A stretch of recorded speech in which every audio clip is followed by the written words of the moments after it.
All right, well, welcome back. So in this section, we're still going to be looking at this question of divisors and factors and things like that. But rather than looking at single numbers, we're going to take these topics and actually move them into the world of looking at pairs of numbers. That is, if I'm given a pair of numbers, I want to start to see what do they actually have in common, or are they actually going to be very different numbers. So an efficient tool in studying this question is, as I mentioned, this conversation of looking at divisors. And this is actually something you've probably seen a little bit of back in elementary school or whenever you first start looking at this question of divisors, is that if I'm given numbers, for example, like 60 and 42, I can start to see what they have in common by creating these gigantic laundry lists of all of the possible divisors of 60 as well as all the possible divisors of 42, and then start circling what they actually have in common. So let's go ahead and try to see if we can kind of dust off some of our rust from our elementary school days and actually answer this question. So in this case, what I want to do is I want to try to find all of the divisors of 60. So one of the kind of not so efficient ways of doing this is by starting off with kind of the small little divisors of 60 and finding their friends on the other side. So in this case, I know that 1 is going to divide nicely into 60 because I know that 1 times 60 is going to multiply up to make a 60. Sorry. Likewise, I know that the number 2 is going to divide nicely into 60 because 2 and 30 are going to multiply to make 60. Likewise, if I take a 3, I know that 3 divides nicely because 3 and 20 are going to multiply to make a 60. I should have chosen a slightly less obnoxious number that had fewer divisors, I guess, but oh well, we'll continue on from here. So in this case, if I look at 4, I know that 4 is going to have a friend. In this case, its friend is going to be 15. I know that 5 is going to divide nicely into 60 because 5 and 12 are going to work together. And last but not least, I believe I'm going to have a 6 and a 10. Because if I look at 7, 8, and 9, none of those are going to divide nicely into 60. So in this case, I get this gigantic laundry list of all of the possible divisors of 60. In this case, you can kind of see the kind of matchings that they have, the 1 and the 60, the 2 and the 30, and so on and so forth. I can do the exact same thing with that number 42. So just like 60, I know that 1 is going to divide nicely in there. So you can already see that I'm going to have some matching. I already have that 1 is in common in both of these lists because 1 and 42 are going to multiply to make 42. So in this case, you're always going to have that 1 along with that number that you start with. So in this case, you can also see that 2 is going to divide nicely into 42 because 42 is also going to be an even number. And in this case, 2 is going to come with a 21. If I jump up a little bit more, I guess the 3 is still going to divide nicely into 42 because a 3 with a 14. All right, this one's not so bad at least. All right, so next up, I'm jumping over the 4, I'm jumping over the 5, but I do have to hit a 6 because I know that 6 and 7 are going to multiply to make a 42. And in this case, you can see that I met in the middle, so I don't have any other factors.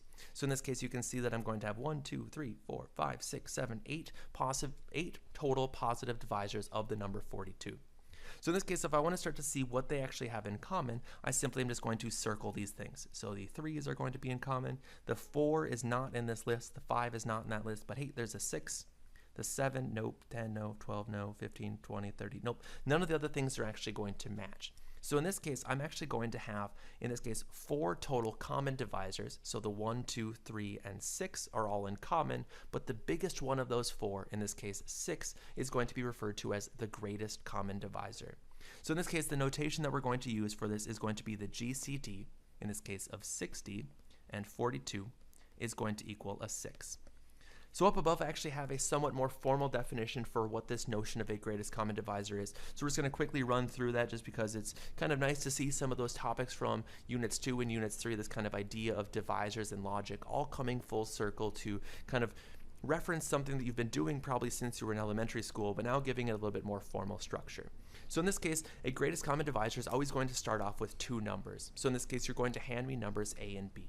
A kicker in this is that I don't want both of them to be 0. I'm okay with having one of them to be 0. So in this case, if I looked at the greatest common divisor of 60 and 0, well, I know that 60 is going to divide 60, and actually 60 is going to divide nicely into 0 as well.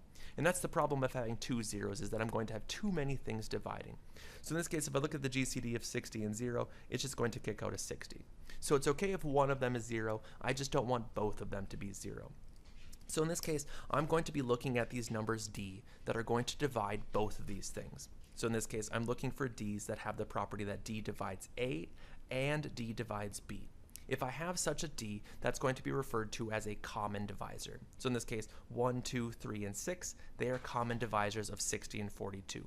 What I'm looking for then is the largest such number that's going to do this. In this case, that is that special number 6. So we're going to give that a fancy name, and that's going to be referred to as the greatest common divisor, which is often denoted as this GCD, so GCD referencing greatest common divisor, of this input A and B. So in this case, you can think about this as being a function. It's going to eat an A, it's going to eat a B, and it's going to return this GCD. Sometimes, just to kind of point of reference, some textbooks and authors will actually drop the GCD in front of this because some people that use GCDs a whole bunch get, I guess, lazy writing GCD over and over and over again. So sometimes you're just simply going to see this, in a sense, ordered pair AB, which actually references this GCD. I will not use this notation because I think it's somewhat misleading and I don't really know what it's talking about. Maybe it's talking about a least common multiple or a GCD or just the classic ordered pair that I'm going to plot on an XY grid. So I will always be kind of more formal in actually writing out this full GCD of these two little numbers kicking out something. So in this case, I could actually push this idea and look at another example. So if I looked at the numbers 120 and the number 100, so I'm going to save us all the sanity of actually writing out all of those divisors, but you can see this giant list of all the divisors of 120, and there's a whole bunch of them in this case, and I'm going to have this slightly smaller list of all the divisors of 100. In this case, you can see that they're both going to share 20, and that's going to be the largest number that they actually both have in common. So in this case, the greatest common divisor of 120 and 100 is simply going to be the number 20. So in this case, this is actually a pretty slow algorithm for actually computing these things. It does give me a little bit of insight into what's going on, but it's not overly great. Okay, so let's just look at one more of these things because it's actually going to bring about a pretty important definition to kind of see what's going on.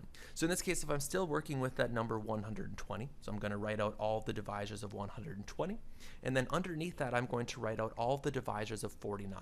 Well, 49 is not that exciting of a number. It's simply just going to be 7 squared. So all of the divisors of 49 are simply going to look like 1, 7, and 49. So in this case, if you look at these two lists, what's going to happen is that the only thing they're going to have in common is going to be this nice little number of a 1. So in this case, the greatest common divisor between 120 and 49 is going to be a 1. And that's a really important thing to see, is that I'm always going to have something for my greatest common divisor. I know that 1 is going to divide nicely into any number that I'm going to be working with. So these little lists are always going to start with a 1. And then after that, there's going to be a whole bunch of other stuff actually, occurring afterwards. So in this situation, this gigantic list had a whole bunch of stuff, but a 7 and a 49 did not exist in that list. So they don't actually share any factors or any divisors in this case. So what's going to happen is that these two things, so 120 and 49, are often referred to as being relatively prime. So that's kind of the new piece of terminology that's going to exist in this situation. Another thing, just to kind of reference that other books and things like that will often use, is this term of coprime, and they actually mean the exact same thing. It's just kind of one of these awkward things that occurs in the world of mathematics, is that different authors will sometimes use different pieces of terminology, but different camps kind of like one or the other, so both end up existing. So in this case, both relatively prime and coprime get used over and over and over again.